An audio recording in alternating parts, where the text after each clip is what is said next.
A gente nunca acha que uma coisa assim pode acontecer. Essa história é tão chocante que você se pergunta se isso é verdade. Não podia ter sido mais violento. Coisas assim não acontecem aqui. Tranquila, gente boa. Só que às vezes, a bondade acaba prejudicando a pessoa. Havia uma pessoa do mal que morava com eles, mas a Tabata não sabia disso. Eu nem consigo imaginar qual seria a reação da Tabata se ela soubesse o que estava acontecendo na vida das pessoas que a cercavam. A gente acha que conhece as pessoas, mas não conhece. Você só conhece uma pessoa se ela deixar que você conheça.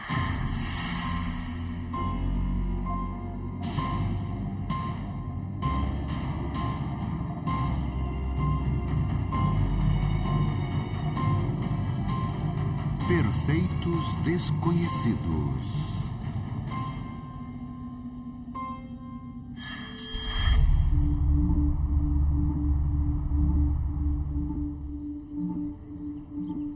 Enfield é uma comunidade muito tranquila e muito unida. As pessoas que moravam lá não trancavam a porta, mas agora trancam.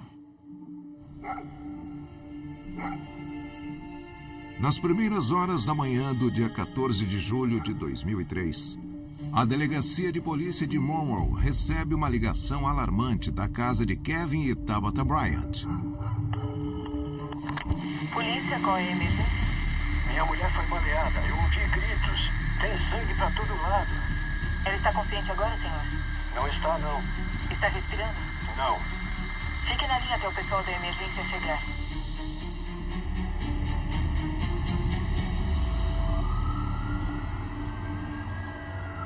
Eu era o investigador de plantão para crimes de natureza grave.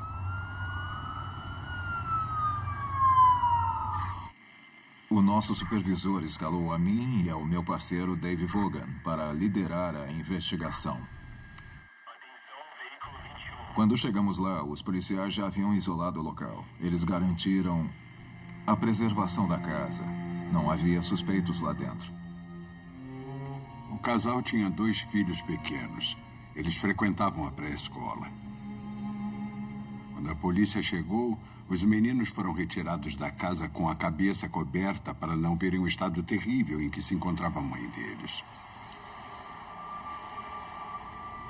A única pessoa que estava na casa naquele momento era a vítima. Eu e o Dave entramos sozinhos. Aquela cena foi particularmente medonha. Tabata Bryant, de 26 anos, casada e com 2 filhos, está caída no sofá-cama ensopado de sangue. A Tabata tinha me ligado um dia antes do crime e ela parecia muito triste. Eu perguntei para ela, o que foi? E ela disse, eu não sei, eu estou sentindo uma tristeza profunda. Eu disse que tudo ia ficar bem e que a gente conversaria no dia seguinte. Ela riu e foi a última vez que eu a vi. Viva, pelo menos. Eu ia conversar com ela no dia seguinte, mas não deu tempo.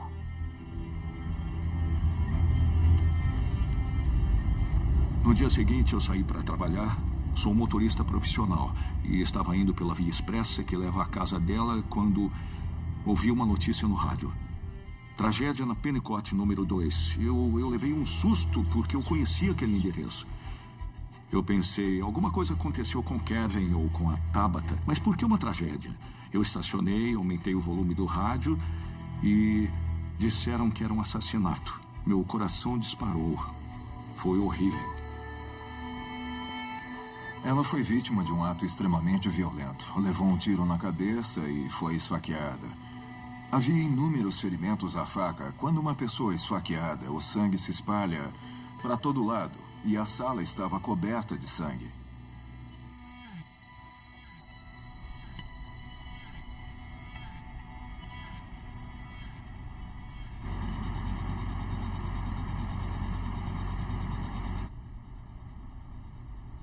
Os detetives não encontram sinais de arrombamento nem de roubo. E os rastros de sangue encontrados na porta de trás indicam que o assassino entrou pelo mesmo lugar. O marido de Tabitha, Kevin Bryant, um advogado de 45 anos, espera do lado de fora. Bryant? Sim. Detetive Siena. Esse é o meu parceiro, o detetive Vaughan. Quando encontrei o Kevin, ele não demonstrou nenhuma emoção. Só disse... Oi e muito prazer. Eu achei estranho. Não parecia alguém que tinha acabado de perder a esposa brutalmente assassinada. Eu imaginei que ele ia estar completamente arrasado ou descontrolado emocionalmente, mas não estava. O que aconteceu aqui? Olha, eu estava lendo na cama. Kevin diz aos investigadores que estava no andar de cima quando sua vida mudou para sempre. Estava lendo um livro. E ouvi um tiro. Ouvi um grito. Mais tiros.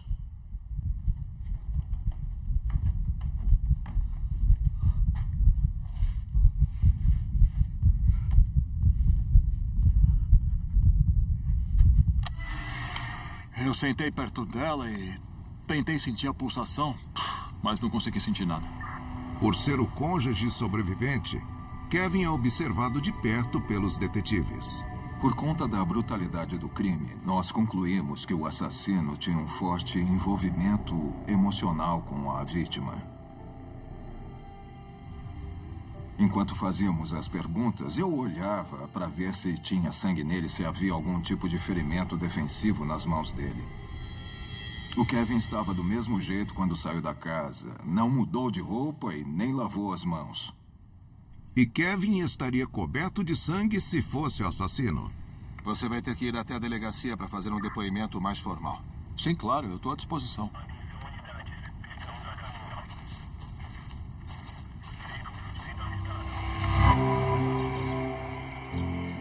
A probabilidade de acontecer um crime em Penfield era próxima de zero. Penfield é um bairro de classe média que fica em Rochester, em Nova York. Tranquilo, gente boa. Ali você encontra profissionais liberais misturados com gente comum. É um pessoal muito agradável. Eu não lembro de nenhum outro homicídio durante o período em que trabalhei lá. Esse crime foi um verdadeiro choque para aquela comunidade.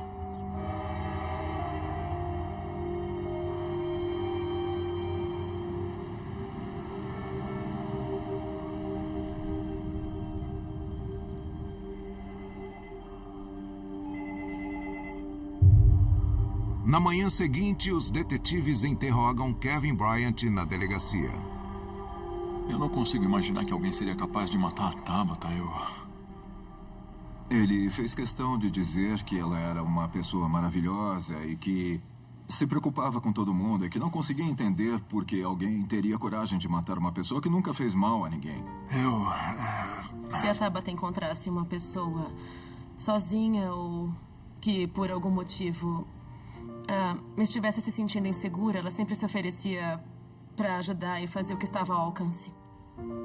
A principal preocupação de Tabitha são os filhos, de 5 e 3 anos. Eles eram tudo na vida da Tabitha. Ela vivia em função dos filhos. Ela se dedicava integralmente ao casamento e aos filhos. Nos 6 anos de casamento, o casal tem participação ativa na igreja do bairro. O Kevin foi ordenado pastor e realizava casamentos. A Tabitha ajudava muito a comunidade. O Kevin era um advogado atuante e a Tabitha era sua secretária executiva. Ela era extraordinária. Kevin Bryant revela que sua família não morava sozinha naquela casa. Há um ano, Tabitha ofereceu abrigo a uma pessoa em necessidade, seu irmão, Cyril Weinbrenner. A Tabitha e o Cyril não cresceram juntos. Eles eram irmãos só por parte de mãe. E quando a Tabitha se ofereceu para ajudá-lo, ele se mudou para a casa da família. E o Kevin deu um emprego para o Cyril no escritório dele. Apesar de não se verem há muitos anos, parecia que os irmãos nunca haviam se separado. A família Bryant também recebeu de bom grado Cassidy Green, a nova namorada de Cyril. A Cassidy se aproximou de Tabitha. Elas ficaram amigas íntimas. As coisas estavam caminhando bem, a família era feliz. Parecia que estavam vivendo o sonho americano. Até 14 de julho de 2003, quando o sonho acabou.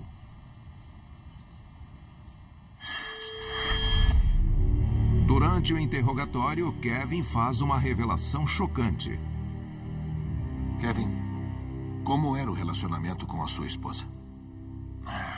Então, não é segredo que... Apesar do temperamento amável de Tabata, recentemente ela e Kevin tiveram um desentendimento. Tínhamos alguns problemas. Logo no começo do interrogatório, o Kevin contou que eles dormiam em camas separadas. Ele disse que eles estavam com problemas no casamento. Nós pedimos para ele explicar e dar mais detalhes. Ela estava tendo um caso, eu acho. Ela estava tendo um caso. Os detetives ficam satisfeitos com a franqueza de Kevin. O Kevin admitiu que a esposa estava tendo um caso com um homem chamado Keith Cromwell. Kevin explica que ele e Tabata estavam se consultando com um conselheiro matrimonial da igreja. Assim que a Tabata e o Kevin se comprometeram a fazer o casamento dar certo, a Tabata terminou com o Keith. E aparentemente ele ficou arrasado por causa disso. 3 semanas antes do crime, ela parou de sair com o Keith. Kevin também se lembra de mais um fato que aconteceu na noite do crime. O Kevin contou que naquela noite ele recebeu uma ligação estranha. Alô? A única coisa que ele ouviu foi alô e em seguida desligaram. Ele não soube dizer quem fez essa ligação. Kevin diz que recebeu várias ligações desse tipo durante as 3 semanas que antecederam o assassinato de Tabata. Talvez o assassino estivesse ligando para conversar pela última vez com Tabata. Agora, os investigadores têm a missão de identificar quem ligou. Seguir essa pista pode ser a chave para descobrir quem cometeu esse crime brutal. O Keith continuou ligando para Tabata no telefone da casa da família. Por isso, Kevin achou que o assassino podia ser o Keith. Ele estava apaixonado por ela.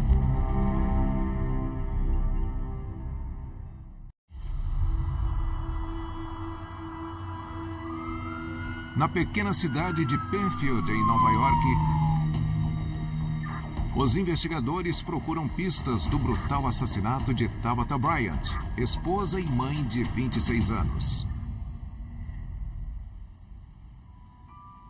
O marido inconsolável, o advogado Kevin Bryant, revela que eles estavam se recuperando de uma fase difícil no casamento. A Tabata sempre dizia que o Kevin trabalhava muito e nunca estava em casa, nem mesmo à noite. Eu achava que ele era viciado em trabalho. Como era jovem e saudável, a Tabata estava insatisfeita com o casamento, tanto emocional como fisicamente.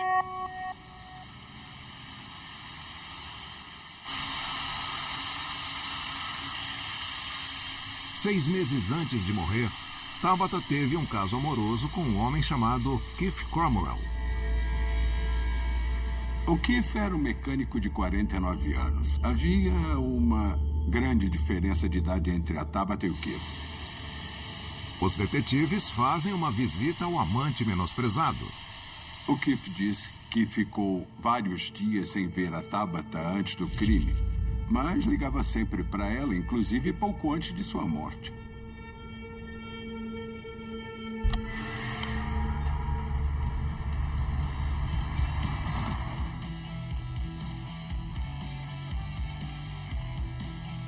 Keith diz aos investigadores que a primeira vez que viu Tabata foi em janeiro de 2003.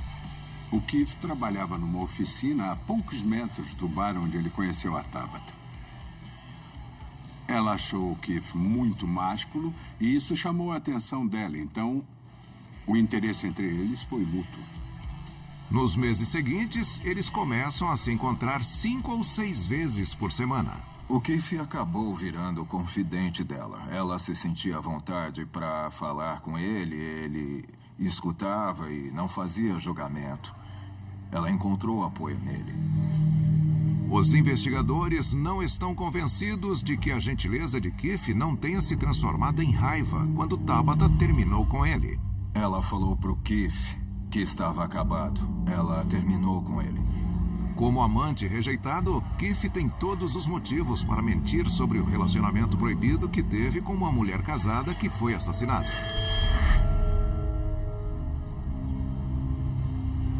Na tentativa de convencer os detetives do contrário, Keith fornece mais uma informação chocante. Alguém estava escondendo alguma coisa na casa da família Bryant. Sete, isso! Durante a época em que o Cyril, o irmão da Tabitha, e a Cassidy, a namorada dele, moravam lá, a Tabitha descobriu que a Cassidy tinha um segredo. Um dia ela pegou a Cassidy cheirando cocaína dentro de casa, enquanto ela cuidava das crianças, e foi aí que tudo mudou naquela casa. E não é só isso. Tabitha descobre que o vício de Cassidy contagiou outro membro da família.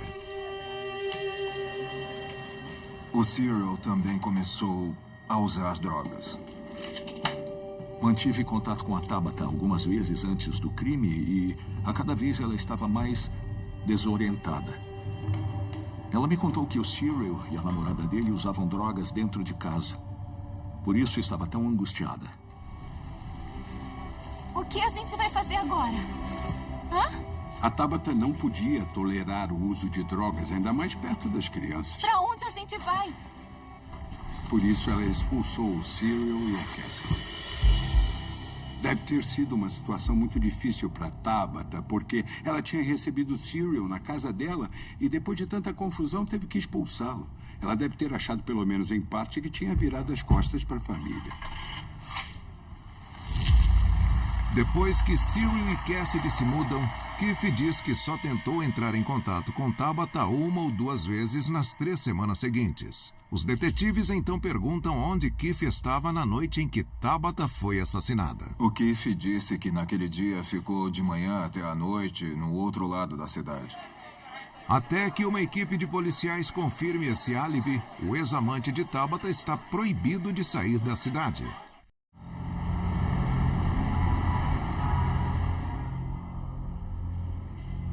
Os detetives Sienna e Vaughan decidem checar a história de Keith, interrogando Cyril e Cassidy.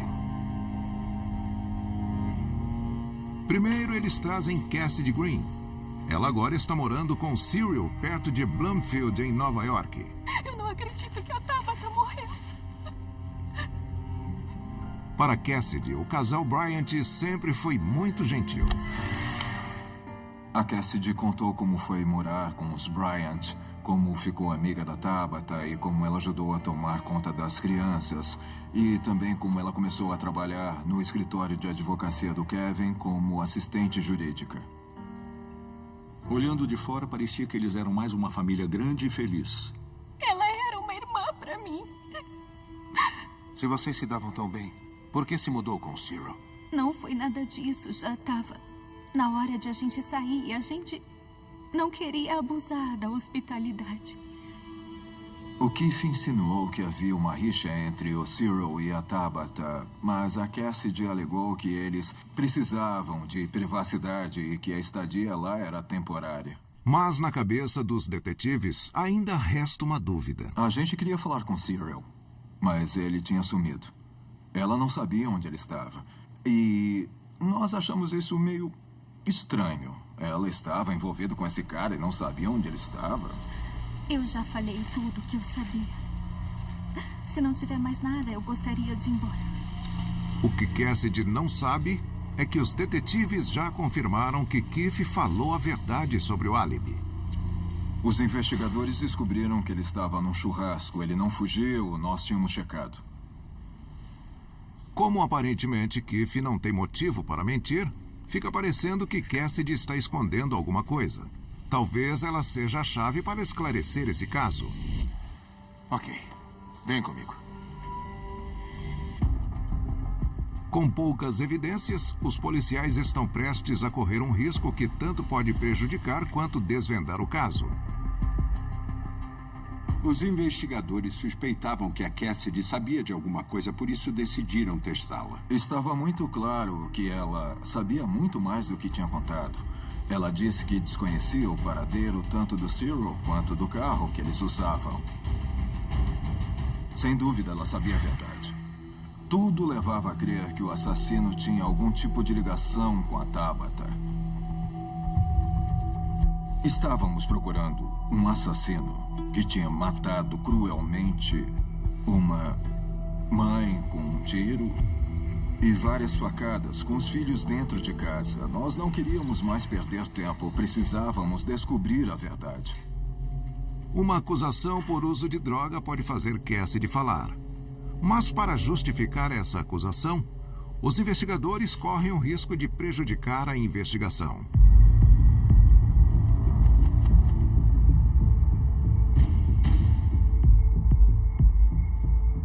Nós usamos um informante disfarçado que começou a nos dar informações sobre a Cassidy. Na tentativa de fazer a Cassidy Green falar, eles usaram um informante, o Rock, para vender cocaína para ela.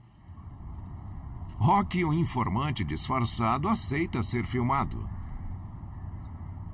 O informante usava escuta. Nós recebíamos e mandávamos informações para ele. Depois de finalizar a compra, os policiais foram correndo e prenderam a Cassidy.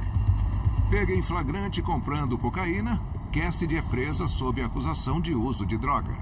Estava tudo gravado, foi assim que conseguimos uma prova para abrir o processo.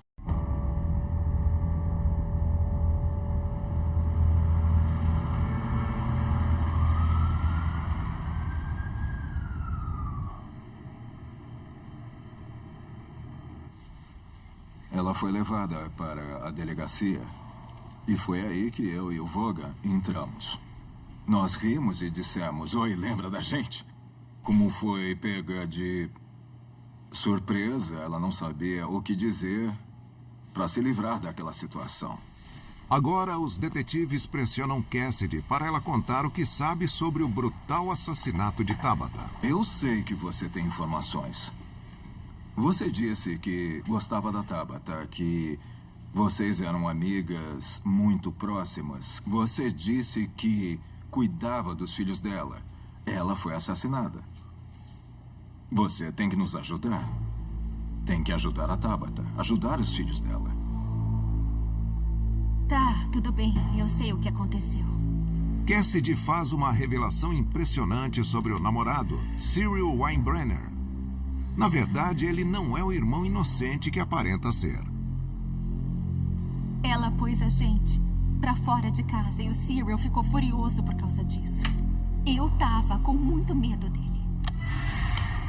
A Cassidy contou que o Cyril a agredia fisicamente. Ela tinha medo dele. O Cyril era um ex-militar valentão que colecionava facas. Dirige! Ela disse que tinha sido ameaçada com uma espada e por isso tinha tanto medo do Cyril. Ela apanhava do Cyril, por isso concordou em participar do crime.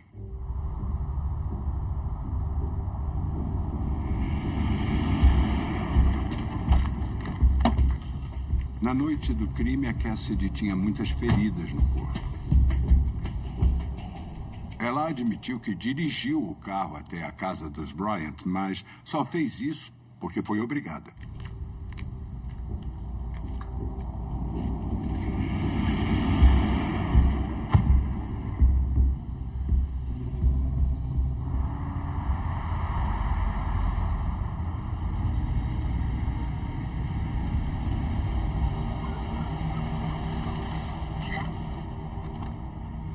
Quando o casal chega à casa dos Bryant, Cyril entra correndo com um rifle calibre 22,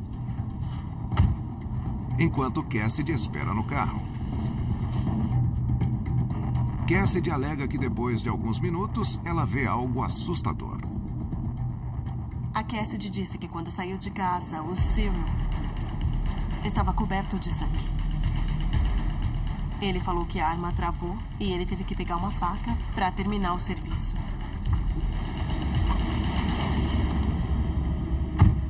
Eu me lembro que os investigadores disseram que havia um rastro de sangue que ia da sala até a cozinha, onde estava a faca.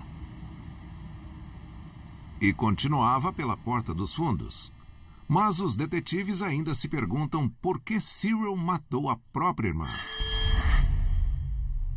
A Cassidy disse que o motivo foi o fato dela ter expulsado os dois daquela casa. Com essa história, Cassidy insinua que Tabitha Bryant foi vítima de sua natureza amigável. Eu nem consigo imaginar qual seria a reação da Tabitha se ela soubesse o que estava acontecendo com a vida das pessoas que a cercavam. A verdadeira tragédia é saber que a Tabitha confiou cegamente nessas pessoas. Eram pessoas que ela achava que conhecia, mas na verdade não. Mas os detetives não podem acreditar apenas na palavra de Cassidy.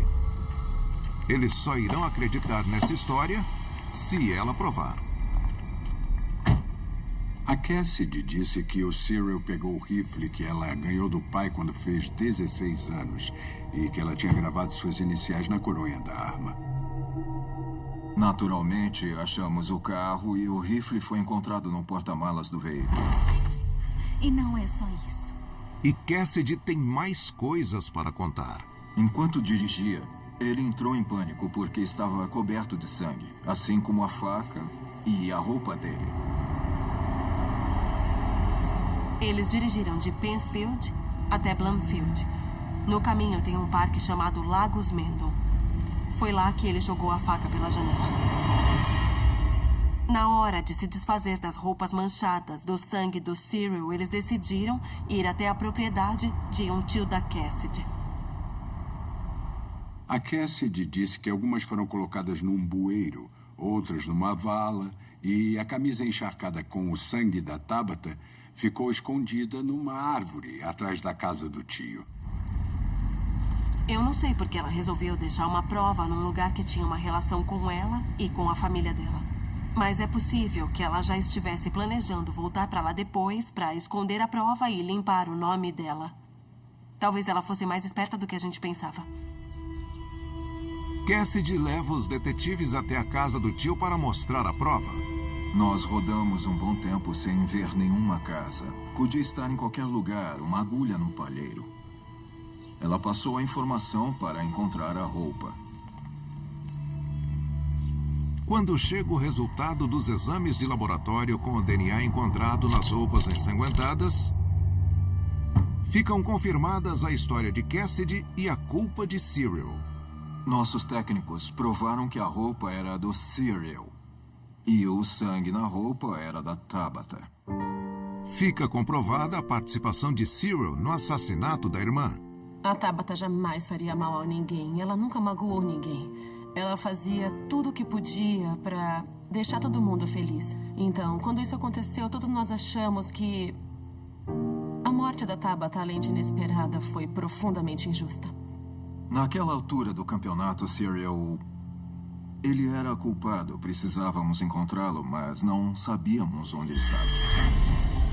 Agora, os investigadores correm para encontrar Cyril Weinbrenner.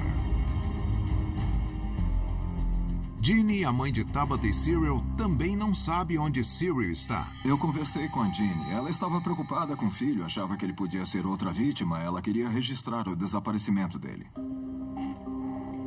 E então, os detetives recebem uma ligação com uma informação sobre o paradeiro de Cyril. Os investigadores receberam uma pista. Detetive Siena? E ela vem da pessoa mais improvável. A solução da charada caiu no colo da polícia. Aquela ligação forneceu a pista certa e ajudou a identificar o assassino. Vamos. Ele está em Iowa.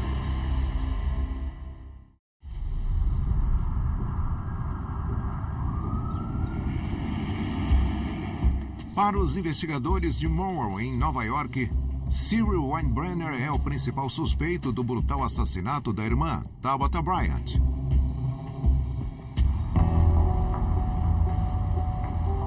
Mas um mês depois do crime, em agosto de 2003, os detetives recebem uma ligação de Ginny, a mãe de Cyril.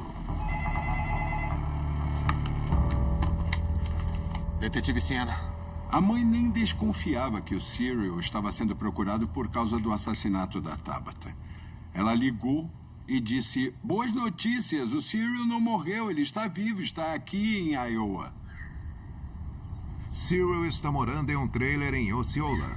Sem saber, a própria mãe do Cyril entregou à polícia. Vamos. Ele está em Iowa. Então, eu e o Vaughan fomos até Iowa, atrás do Cyril. O detetive Siena e seu parceiro viajam 1.500 quilômetros de Penfield, em Nova York, até Osceola, em Iowa. Nós viajamos até lá atrás dele sem saber do que ele seria capaz. Não sabíamos o que ele estava fazendo, nem em que circunstâncias ele seria encontrado.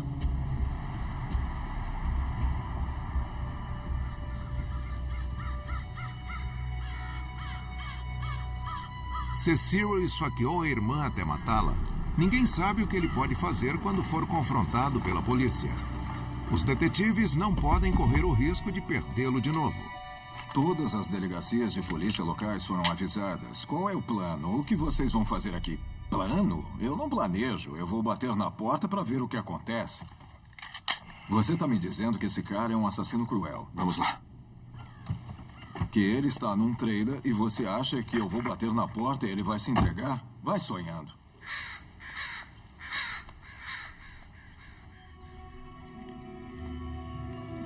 Nós chegamos ao local e, sinceramente, eu vi um trailer em péssimo estado. As janelas estavam quebradas e cobertas com tecido grosseiro. O trailer estava em péssimas condições, caindo aos pedaços.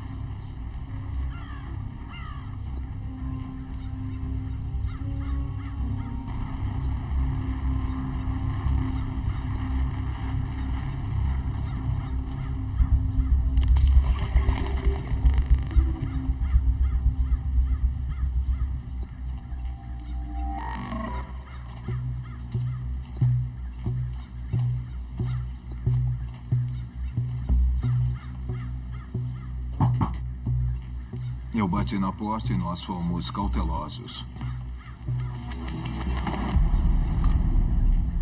Oi? Oi. Uma mulher abriu a porta. O Cyril está? Eu quero bater um papo com ele. De onde eu estava, parado na frente da porta, e enquanto eu falava com ela, eu consegui ver perfeitamente o Cyril. Ele estava deitado no sofá. O detetive se surpreende quando descobre quem é a mulher. Descobri que era a esposa do Cyril. Quem diria que ele era casado? Fica claro que ela não conhece a vida dupla de Cyril e nem sabe do assassinato da irmã dele. Sim, ele está aqui no sofá. Quer falar com ele? Você pode entrar.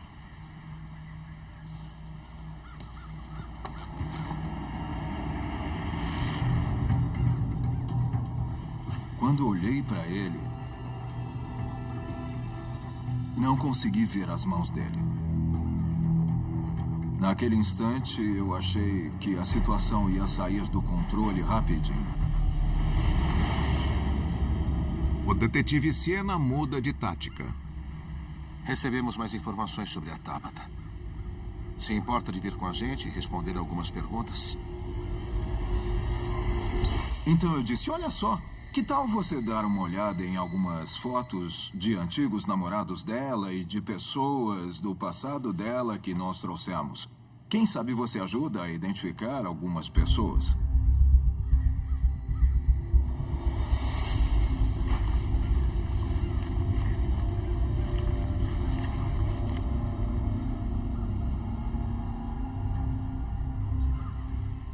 Talvez para manter sua vida dupla em segredo, Cyril concorda em ajudar.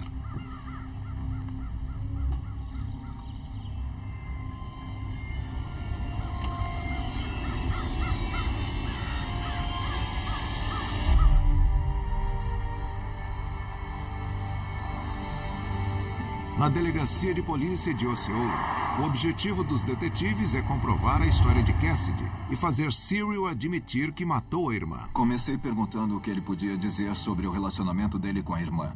Falar sobre a vida que ela estava levando lá e também falar sobre a Cassidy e sobre Kevin. Ele sabia o que tinha feito.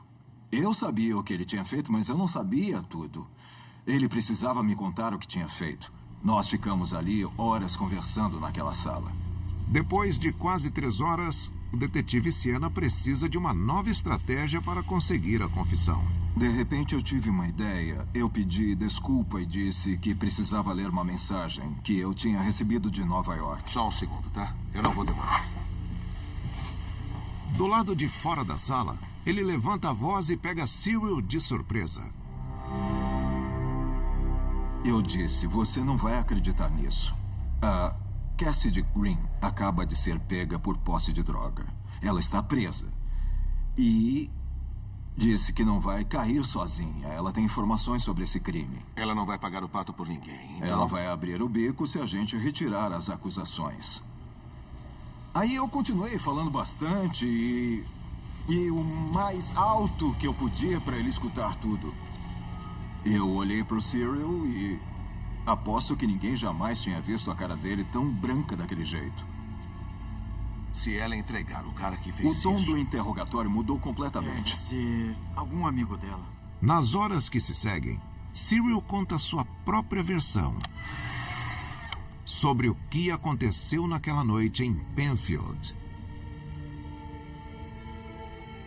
O Cyril falou para os investigadores que entrou lá com um rifle e viu a irmã dormindo no sofá-cama. O primeiro tiro não mata Tabata. Ele atira mais 2 vezes, mas erra. Então Cyril toma uma decisão extrema. O Cyril queria acabar com o sofrimento dela. Então ele foi para a cozinha, pegou uma faca de 30 centímetros e esfaqueou a irmã até ela morrer. Depois de esfaquear Tabata no pescoço e no peito, Cyril volta para o carro totalmente coberto de sangue.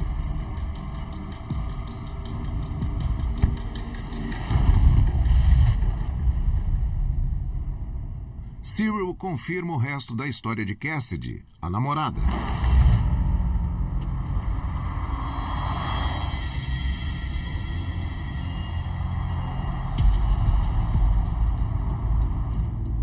Quando eu descobri que o Cyril era mesmo o assassino, eu pensei, seu filho da p... sabia que tinha alguma coisa errada com você. Só que eu não pude falar isso na cara dele. O fato dele ser meio-irmão da Tabata... Eu não consigo entender como uma pessoa é capaz de matar outra, muito menos uma pessoa que se deve amar. Ela amava o irmão e acho que ela nunca imaginou que ele fosse capaz de matar nem ela, nem ninguém. Mas por que ele matou a irmã de uma maneira tão cruel? Bom, a resposta chocou todo mundo.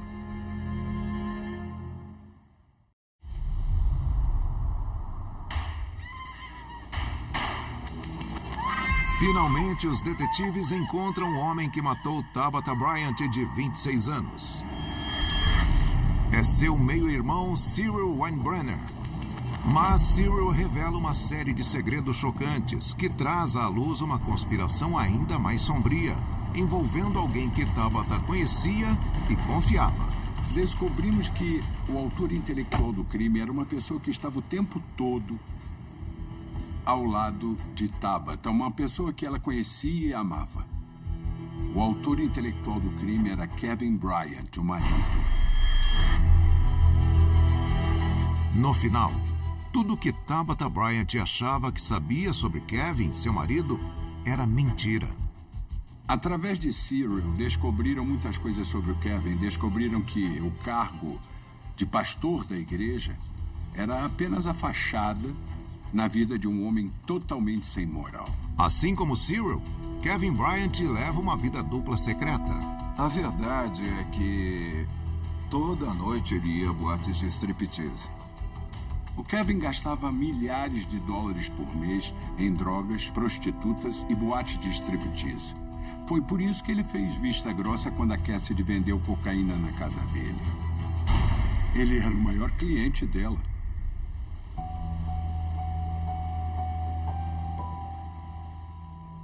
Mas, apesar de não ser o marido fiel, ao descobrir que Tabitha o traiu com Keith Cromwell, Kevin explode de raiva. Pode parecer 2 pesos e 2 medidas, mas para ele era só sexo. A Tabitha tinha se apaixonado por outro homem, e isso ele não podia admitir. Aparentemente, o Kevin achava que estava acima da lei e podia resolver tudo com as próprias mãos.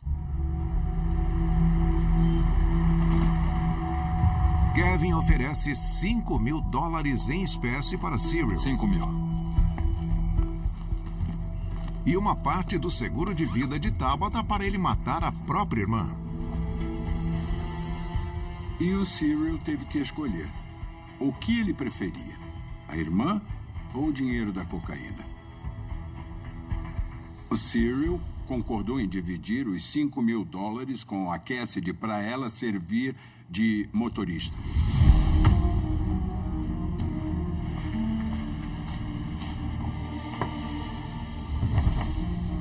Mas na noite do crime, Cyril se depara com um problema.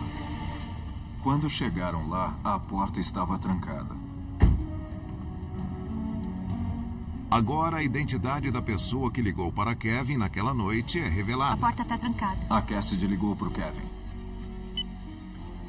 E isso ligou Kevin ao assassinato.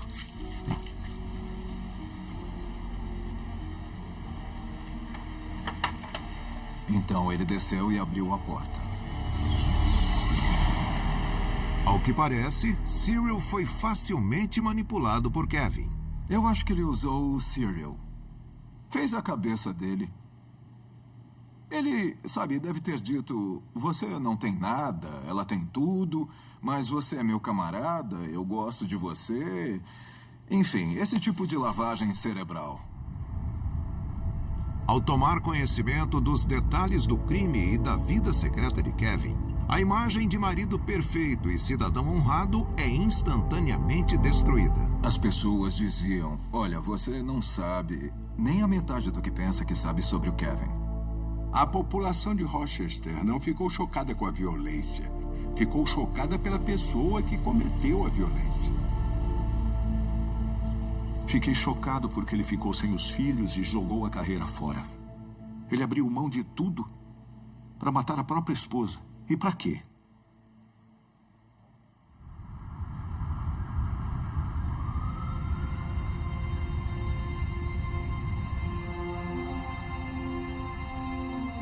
Cassidy Green é acusada de homicídio culposo e condenada a 15 anos de prisão. Ela foi solta em junho de 2016. Cyril Weinbrenner é acusado de assassinato e condenado à prisão perpétua com possibilidade de liberdade condicional por sua colaboração. Em outubro de 2004, Kevin Bryant é acusado de homicídio qualificado e condenado à prisão perpétua sem condicional. Essa foto foi tirada pela polícia. Quem olhava para essa foto via a foto de um cordeiro, não é mesmo? Agora a gente vê a foto de um lobo.